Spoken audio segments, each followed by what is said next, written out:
هغه دی بابوره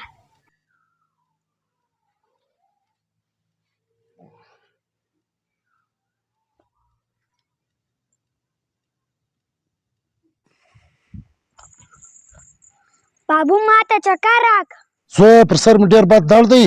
بیا به بل چکر درکړم ورشه زوی خپلې بازۍ وکړه ځه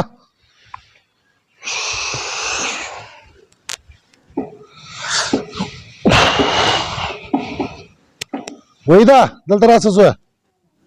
زویه زما د سر درد سم شو تال چکر راکړه راځه زویه چکر درکړمه بابو زه یم ځم ما ته هم چکر را ته هم ځې چکر وایه دومره فالتو پیسې د ما سره شته زه به تا ته هم چکرونه درکوم کراره کور ته کښېنه دماغ خرابوې درځه زویه ما او تا چکر وو بابو تس ناجوړه وې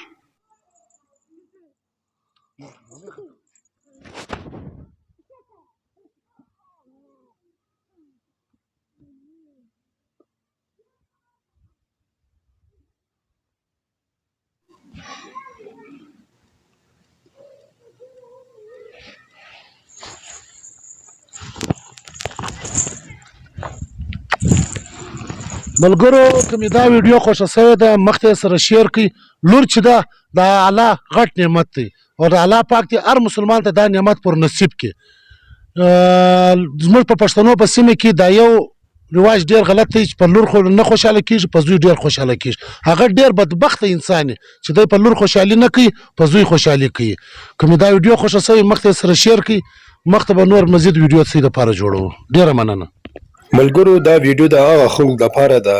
چې څوک لوڼې نه خوښوي په لوڼو باندې خوابدي کېږي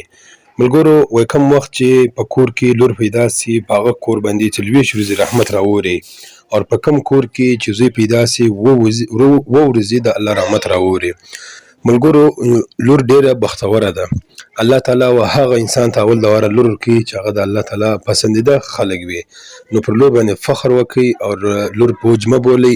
او دا ویډیو مخته سره شیر کړئ چې ټول مسلمانانو ته ورسیږي موږ تاسو په علاقو کې لور ډېر بوج بدل کېږي بعضې خلک هر خلک نه شایو